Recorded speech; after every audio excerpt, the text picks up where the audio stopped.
ইরানের রাজধানী তেহরান সহ দেশটির বহু শহরে শনিবার সকাল থেকে আকস্মিক মুহুর্মুহু হামলা শুরু করেছে ইসরায়েল ও যুক্তরাষ্ট্র। দেশ দুইটির যৌথ হামলায় ইরানের সর্বোচ্চ নেতা আয়াতুল্লাহ আলী খামেনি নিহত হয়েছেন। সেই সঙ্গে শাহাদাত বরণ করেছেন ইরানের শীর্ষ আরও অনেক নেতা ও কমান্ডার। এমন পরিস্থিতির মধ্যে চাঞ্চল্যকর রিপোর্ট প্রকাশ করেছে প্রভাবশালী মার্কিন সংবাদ মাধ্যম দ্য ওয়াশিংটন পোস্ট এবং বার্তা সংস্থা রয়টার্স। প্রতিবেদনে বলা হয়েছে, ইরানে হামলা শুরুর নেপথ্যে রয়েছে ইসরায়েল ও সৌদি আরব। দেশ দুইটির চাপেই ইরানে হামলা শুরু হয়েছে বলে রিপোর্টে বলা হয়েছে। রয়টার্স বলছে, ইরানে হামলা না করার জন্য সৌদি যুবরাজ প্রকাশ্যে কূটনীতিকে সমর্থন দিতেন এবং বলতেন তেহরানে হামলা চালানোর জন্য সৌদির ভূখণ্ড ব্যবহার করা যাবে না।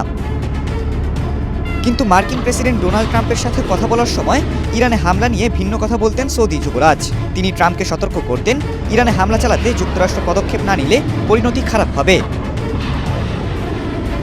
দুইটি সূত্র রয়টার্সকে জানিয়েছে, ইরানে হামলা শুরুর কিছুক্ষণ আগে খামেনি নিরাপদ একটি স্থানে তার দুই সিনিয়র উপদেষ্টা আলী লারিজানি এবং আলী শামখানির সঙ্গে বৈঠক করছিলেন। এরপরেই সেখানে অতর্কিত হামলা চালায় ইসরায়েল যুক্তরাষ্ট্র। এদিকে খবরের সব সিরিয়াস আপডেট তো জানলেন, এবার একটু বিনোদন হয়ে যাক।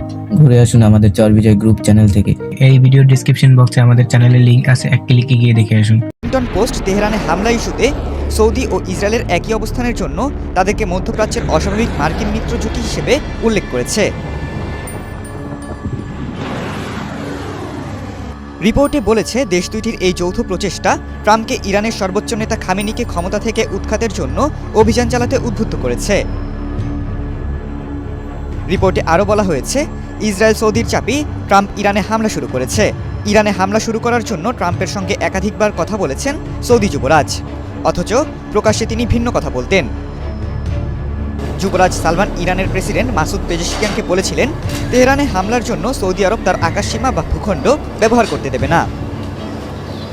অন্যদিকে মার্কিন কর্মকর্তাদের যুবরাজ বলতেন, মধ্যপ্রাচ্যে ওয়াশিংটন যদি তাদের উল্লেখযোগ্য সামরিক শক্তি ব্যবহার না করে, তাহলে ইরান আরও শক্তিশালী এবং বিপজ্জনক হয়ে উঠবে।